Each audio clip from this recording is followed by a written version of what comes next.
Okay, so I'm going to be going over the top 5 decks to get to Legend with, and this is no BS. This isn't like, these are just the popular decks everybody's playing, so they have to be the best. No, no, no. I'm actually going to whip out some cards or some decks that are actually, like, really good that people aren't talking about. So it's going to be 5, and then 1/6 one that I personally vouch for, but it's not necessarily as good as the rest. But anyway, let's jump into it. Hope you guys enjoy. So the number 1 deck is actually Libroom Paladin, and yes, this is like the one where I'm jumping on the hype train of, and it's just the fact that it absolutely dominates everywhere. You can play the Libroom version, or you can play Librum, and just have it be pure. Both decks are pretty strong. I think Libroom has a little more potential and a little more, a little higher of a skill cap, so you can do at least a little bit better because you get to juggle pen flingers, and it's more important on how you play the Labrums of Wisdom, and pure is a little bit easier and just more stats based, but they're both going to do well. I think Libroom is slightly better, like I just said, and I would recommend playing this one and learning it. In terms of keeps, it's always these 2 cards right here. I don't know how Paladins do it, but they always have one of these 2 1-drops every single time.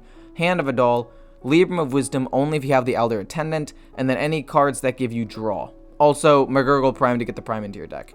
But basically, not Wild Pyromancer, not Barov, not Lightforged Blessing, not Penflinger, and not Animated Broomstick. Everything else that's like relatively cheap, you keep. So the next one is Dragon Priest. I think that this deck can actually just be anything.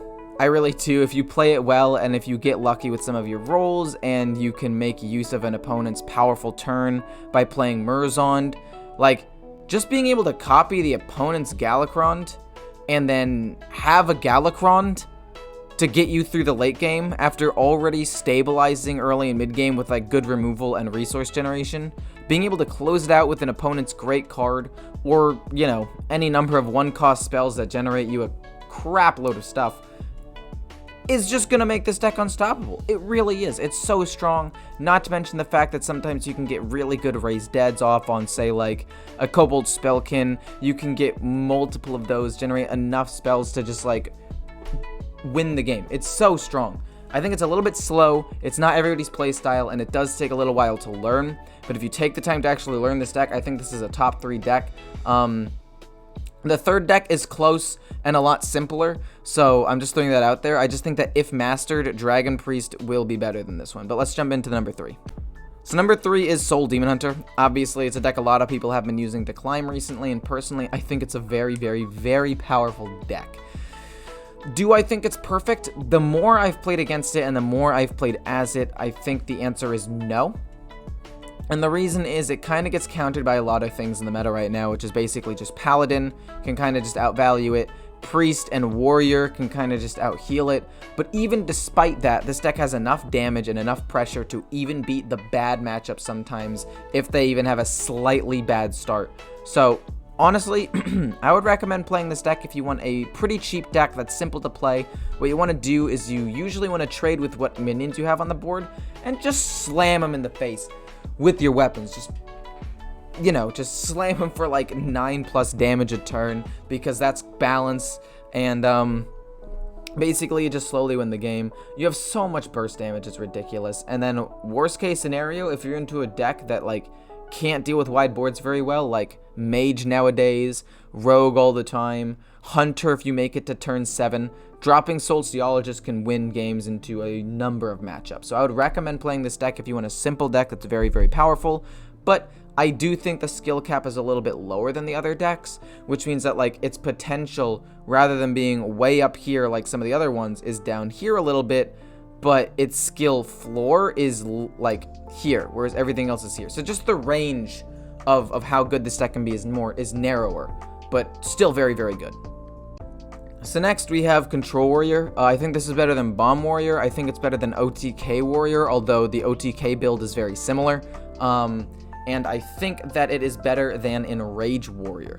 Basically, the whole point of this deck is to just control the board, never die, play Galakrond and do damage, play Rattlegore or Kergath Prime, or Blade Fist, whatever, excuse me, make copies of it, and slam them for tons of damage and get a ton of armor late game, so much so that they can't really deal with you. And then at the end of the game, you can play Zephyrus to close it out. It's a pretty simple deck when you think about it. It's just a little complicated to play because you need to have this good sense of when to use removal, when not to use removal, how much damage you can take.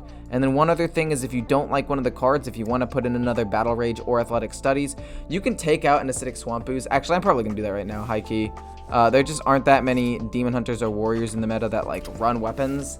There used to be a lot more Demon Hunters, but since there's been a decrease and there's been a decrease in Bomb Warriors, you only really need the one removal, and the Kobold Sticky Fingers hits harder, so it's just better. But yeah, this deck is really strong. I'm currently like 6-1 with it. This season alone. Last season it was like a 70% win rate over like 20 plus games. So I would recommend it. Now, before you get mad at me for putting this deck on the list over some others, let me just throw out some of the other decks that people were probably considering. Tempo Mage. Actual garbage now. I have not seen any played, and the few that I have seen played, or I've seen very few played, but the few that I have seen played are really bad, and I'm like 80% win rate against them. People just aren't playing it anymore. We also have Highlander Hunter and Face Hunter. They just don't have the steam to deal with Libroom Paladin, Warrior, and Soul Demon Hunter healing. You also have Miracle / Galakrond Rogue. They're okay, but have a really high skill cap, and sometimes you just low roll and lose. And Bomb Warrior is just worse Control Warrior. So like those decks, throw them out. You're left with this. Okay, now let me explain. I'm 7-2 with this deck, and the 2 losses are against Priest. And let's be real, the matchup is going to be 40 minutes long anyway. So just crumple it up. Throw out the Priest games. We don't care about those. We're thinking about Warrior. You have 1 weapon removal and enough healing to go super late game against Warrior. You have Soul Demon Hunter and some aggro decks just in general. You out heal them.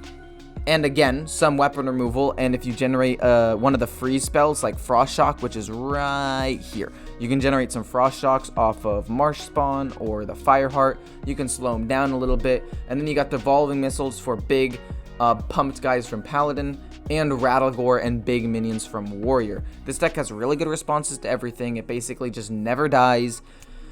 And then eventually you win. And you can sometimes win even in the mid game with a good Fist of Raiden if you're able to get some nut stuff. And then if the Fist of Raiden gives you primes, oh my goodness, you are in the clear. If it gives you a Karagath, if it gives you a Solarium prime, even the Reliquary prime, which is very easy to get, can like carry you late game and be your win condition. Not to mention the fact that you have some decent resource generation with Marsh Spawn and the Fireheart, allowing you to get out of some sticky situations. I think this deck is phenomenal. I've had great success with it, at least in the current meta. And if the meta was different, if the meta was like slower and more combo oriented, this deck would suck because it has no real win condition. But since all of the other decks are like do tons of damage really fast out of nowhere for no reason, this deck kind of counters those. So I would recommend this deck. It's a little bit expensive, but not super. And if you don't have something like the Lurker below, you could probably put in another big minion just to make up for it, or another Eye of the Storm, and it should be okay. But anyway, I love this deck. I think this deck is quite solid, and I would highly recommend at least trying it. Sorry I went on about this deck for a long time. It's been like 2 minutes and 40 seconds, so I apologize, but honestly, this deck is great. So this last list is a bonus, and I got from another streamer who went 8-1 with this deck to get to Legend. I went 6-0 with it myself on stream just the other day. This deck is really strong. Like, it blows my mind that this deck can be so strong. I'd like to get something out of the way. In my previous version, I ran Plate Breaker because I was playing against a lot of Warriors, and he said that he teched it in to beat a lot of Warriors, he being the other streamer, by the way. And so I teched it in, and then 2 days after I teched it in, over the course of those 2 days, it went from about 20-25% Warrior matchups to 7 over the past 2 days. So a little bit tilting that after I put in a card to counter Warriors, I didn't play Warriors, but venting aside, I think this deck is very strong. I took out Plate Breaker to put in another Dragon, just so I'd get the Dragon synergy off, a little more consistency with Crazed Netherwing and Nether Breath, and honestly, I think this deck is really strong. It's got good single target removal with, well, solid board wipe with Plague of Flames and Brittlebone Destroyer that just kill things regardless of stats. You got early game removal with Nether Breath, Soul Shear. You got good board wipe with Dark Skies, School Spirits, and Craze Netherwing. Not to mention the fact that you have this Evasive Worm to do some chunk damage as well and leave you a minion that can't be targeted. Although if you don't want to run this, you could also run other dragons. It's just you need dragon synergy for the Craze Netherwing. And then you close out the game with Alex Draza, Sociologist, a Giant Kronks, or a Giant Galakrond, and a well-played Kronks. This deck is surprisingly good and closes out games very consistently. And the Soulfire is actually in there for burst. You'd be surprised. Nether Breath with Soulfire for 3 damage to burst them for 8 health, or 3 mana to burst them for 8 health is quite a swing, and people never really expect it. So I would recommend playing this deck actually. It's on here as a bonus because it is not a deck that I've played a ton. Like a lot of these other decks I've played a ton off stream and in previous seasons, so I have a lot more stats to go on. This one I don't, but just based off the little bit I've played, I think it feels really good. And using the stats from the other person combined, it's 14-1. Still a small sample size, but very, very promising. And I would recommend trying this game out, or this deck out. Hope you guys enjoyed the video. If you do, feel free to like, comment, and subscribe. Check out the Twitch in the description if you haven't already, and I'll see you in the next one.